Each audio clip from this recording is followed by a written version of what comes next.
Hello everybody, today is January 24th, 2016, and today I'm going to be in chapter 13 of Psalms, and my application Bible with the commentaries is in the King James Version, so I'm going to go ahead and use that today, and read through chapter 13, which is only 6 verses. So I'm going to go ahead and turn the camera to this other Bible. It says, "How long wilt thou forget me, O Lord? Forever? How long wilt thou hide my face from me? How long shall I take counsel in my soul, having sorrow in my heart daily? How long will mine enemy be exalted over me? Consider and hear me, O Lord my God. Lighten mine eyes, lest I sleep the sleep of death. Lest mine enemies say, I have prevailed against him, and those that trouble me rejoice when I am moved. But I have trusted in thy mercy, my heart shall rejoice into thy salvation. I will sing unto the Lord, because he hath dealt bountifully with me." So, chapter 3, I'm going to break it down, and then I'm going to read what the commentaries say about it too.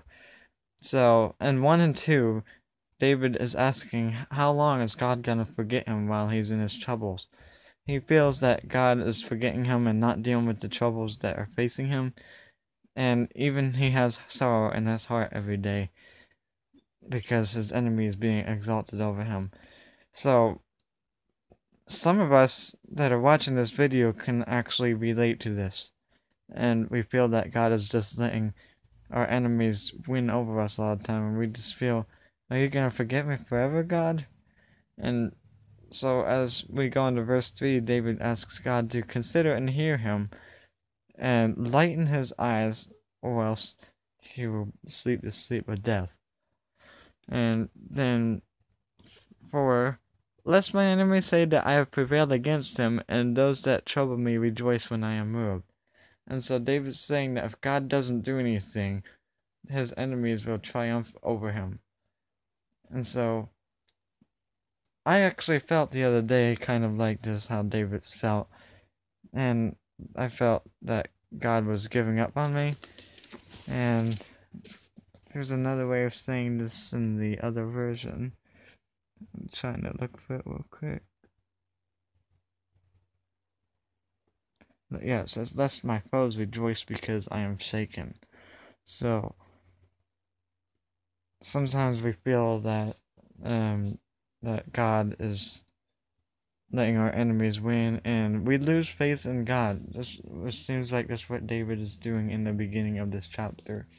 He's losing his faith in God. But if you look at the very end, because like I said, the other day I felt that I've lost this faith too. But verse 5 says, "But I have trusted in thy mercy, my heart will rejoice in thy salvation.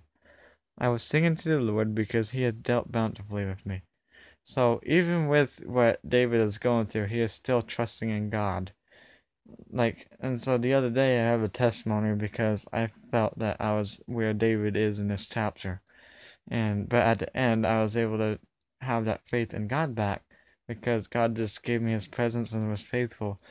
I was praying with a coworker about our problems, and God just showed up, and I felt I was at the very bottom wanting to give up on God, but he just met me at the right time. God met me and gave me that faith like we're talking about in verse 5 and 6.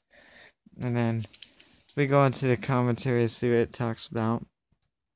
It says sometimes all we need to do is talk over a problem with a friend to help put it in perspective. In the psalm, the phrase "how long" occurs 4 times in the first 2 verses, indicating the depth of David's distress. David expressed his feelings to God and found strength. By the end of the prayer, he was able to express hope and trust in God. Through prayer, we can express our feelings and talk our problems with God. He helps us regain the right perspective, and this gives us peace. And so, when we're going through a time like this, it's important that we stay in God's Word and that we just continue to pray so that God can give us the strength and the right perspective. And He'll bless us and give us protection.